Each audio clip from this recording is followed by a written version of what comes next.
together to make history now in our lifetimes. We need change, and we are going to make it happen. So, big thank you. Give yourselves a big thank you. So, give yourselves a thank you if you were part of the Bernie movement and you said, we are not going to be silenced, we are not going to shut down, we are here to stay. Can you just stand up so we can give you a big thank you?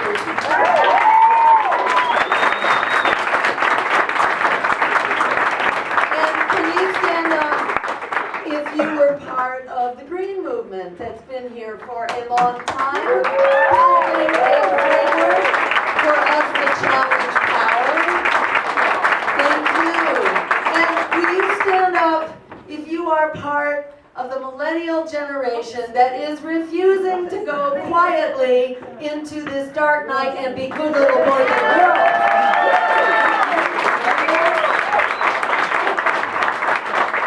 Thank you really to everyone, because being this broad coalition for every kind of justice that we must have, that is for racial justice, for social justice, for labor justice, for women's justice, and LGBTQ, and immigrant and indigenous justice. When you put us all together, we are absolutely unstoppable. And this election, thank you, this election is such an exciting tipping point. I mean, look at this. We have filled this place on a Monday morning. It's just incredible. A Monday morning in October. It's just, I can't believe it. This is a sign of how unstoppable we are. And we're saying that we cannot go on with business as usual. We cannot go on waiting for the lesser evil to save us, because in fact it is a race to the bottom between the greater evil and the lesser evil. And we say it's time to reject the lesser evil and to fight for the greater good, like our lives depend on it.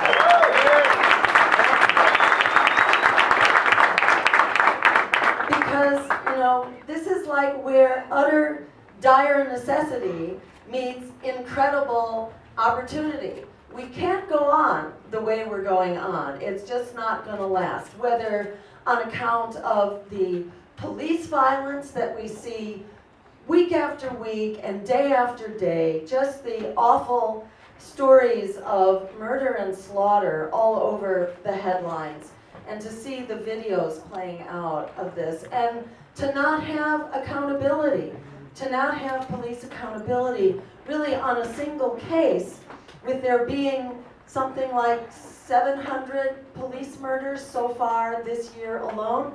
They're not decreasing, they are increasing. So we are standing up to say no more. And I heard about the shutdown of this major bridge here this summer. And what an exciting thing that Memphis is rising up with the leadership, really, of courageous millennials in this courageous Black Lives Matter movement. So we thank you so much for having the courage to lead the way forward. So thank you to everyone who did support that movement. We cannot go forward with this crisis of student debt, with an entire generation of young people now who are locked into this predatory, unpayable student loan debt. And here's the secret. There are 43 million people, young people and not so young people, because once you get into it, you don't get out of it. The numbers are growing by the millions every year. Well, that number is now 43 million people locked into student debt. And the good news is that 43 million is enough to win a three-way presidential race. We get to win out.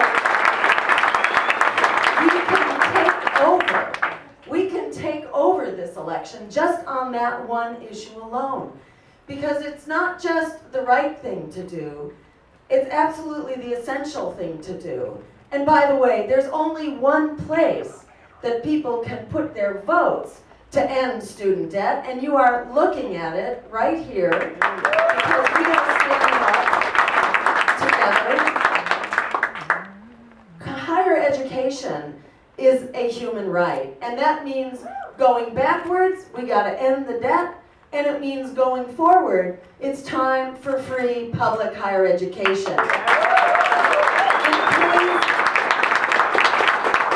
It actually pays for itself. We know that from the GI Bill following the Second World War. For every dollar we put in, we get back $7 in return. And I should mention, there's no one hit harder on this than the African American community, who has the highest rate of people who start school but then can't finish because of the economic disparities that hit African Americans hardest of all. So it's hardest for them to stay in school. They wind up having to stop before they've completed their degree. And they, above all, are saddled with this debt without the degree to show for it to help them pay it back.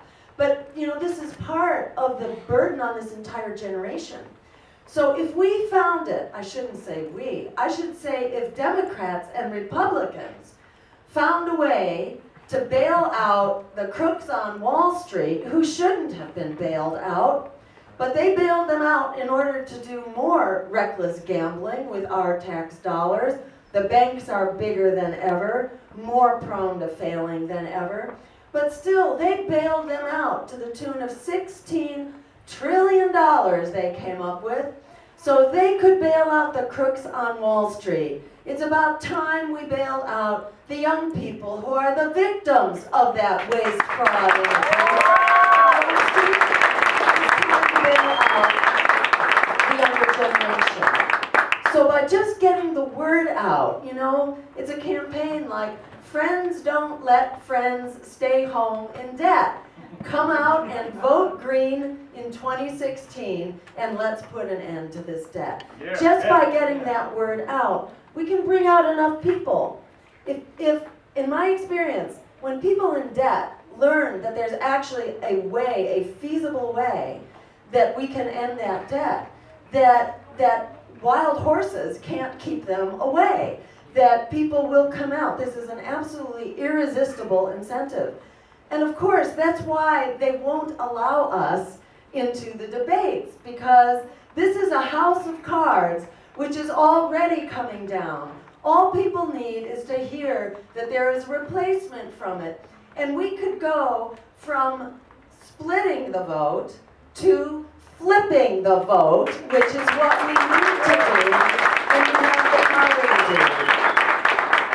Because the people in debt are enough, in fact, to take this over and to win it. In fact, a poll came out just last week showing something like 54, 55% of millennials are seriously considering voting for an independent third party. And, you know, it's just a matter of getting that word out, because it becomes absolutely irresistible for people to come out and vote to cancel that debt. And by bringing out that rising majority to cancel that debt, we're also bringing out exactly the force that we need, not only to cancel debt and to make public higher education free, but to also create an emergency jobs program, creating living wages and the right to a good wage job, a living wage job for everyone. And at the same time, this emergency jobs program, it not only solves the crisis of the economy, it also solves the crisis of catastrophic climate change, which we need to solve now. So what we call for is not rocket science, and it's not like it's some newfangled idea. We already did this in the Great Depression. We had what was called a New Deal. Well, now we're calling for a Green New Deal, which means 20 million good wage jobs in clean renewable energy, in healthy, sustainable, organic food production, and in public transportation, which is efficient, high quality, and renewably powered, so that we have a right to public transportation. And we also call for restoring critical infrastructure, like our ecosystems, like our water supplies, like our forests, like our fisheries, like our river systems. We need healthy ecosystems as the basic infrastructure that we need to survive in. So this is a win-win-win. And in particular, we call for doing this in the time frame that we need if we're going to get out of here alive. The science is now telling us, and these are the best studies, for example, done by Jim Hansen, the father of climate science, who's not been wrong yet. He's been right every time. He's the guy who sort of raised the curtain on this whole thing many decades ago. And his latest study says that by 2060, we could see as much as double digits, whether it's 10, 20, or 30 feet of sea level rise, which, you know, a lot of Memphis is, you know, not all that far from that big river. If you get a big sea level rise, you're going to see it coming upstream as well, and you're going to see a lot of flooding and endless flooding and rise in sea level, which is something we're not going to survive, because that means goodbye, you know, to our coastal cities, to many of the cities along the Gulf, to the state of Florida, the island of Manhattan, the country of Bangladesh. It's like Pearl Harbor, you know. That was an emergency that we mobilized for. Well, we need to declare a climate emergency, because what we're facing now makes Pearl Harbor look like small potatoes. This is basically Katrina all over the world, and we know who gets hit hardest and who gets hit first. It's always communities of color and people of color around the world, not the ones who caused this problem. So we're calling for declaring an emergency and doing what needs to be done, a wartime scale mobilization. And after Pearl Harbor was bombed, it took us 6 months to transform the economy. We went from 0% of GDP on a wartime footing to 25% of GDP. So this was a massive transformation. And how long did it take? It took 6 months. So we're saying if we could do that in 6 months, we can transform to a green economy and, by the way, a peace economy as well in the next 15 years. So we're calling for 100% wind, water, and sun, end of fossil fuels, end of nuclear by 2030. 14 years. And that is what the climate science tells us, in fact, that we have to do if we are going to prevent catastrophic climate change, and if we are going to prevent this massive sea level rise, which, by the way, would cause approximately 600 million refugees around the world. So even if you're not living right in the area of, you know, sea level rise, get ready, because not only are millions of people coming your way, but also this is just the first installment. Because what we know is that this 10, 20, or 30 feet of sea level rise is just the first step, and it will be followed in short order by another 50 feet, and then another 50 feet, and then another 50 feet, and then another 50 feet. So this is not something we can sit around and wait for. This is, you know, if there ever was an instance of why we need aggressive, assertive, precautionary action in the public interest to save our economy, to save our health, to save our climate, to save civilization itself, this is the time to do it, and the Green New Deal is how we do it. We need to